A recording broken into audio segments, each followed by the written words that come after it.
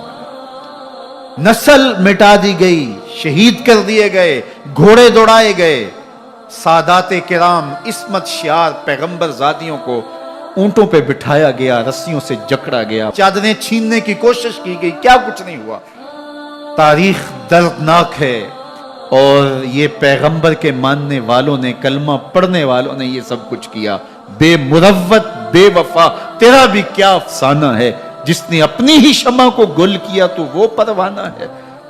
لیکن یزید کی دلیل یہ تھی کہ یہ حکومت کا نظم چلتا ہے، اسے چلنے دیا جانا چاہیے، انہوں نے کیوں رکاوٹ ڈالی ہے، لہٰذا یہ باغی ہیں، ان کو کاٹ دیا جائے۔ میں کہتا ہوں امام حسین کو شہید کر دیا گیا، ان کے اعیان و انصار کو شہید کر دیا گیا، پورے خاندان کو پیاسا رکھ کے ذبح کر دیا گیا، 6 ماہ کے بچے بھی نہیں چھوڑے گئے، 80 سال کے بوڑھوں کو بھی شہید کیا گیا، خواتین کو اونٹوں پہ بٹھایا گیا، اور گلی گلی عصمت معاب پیغمبر رحمت کی شہزادیوں کو کوفے اور دمشق کے بازاروں کے اندر بھرایا گیا۔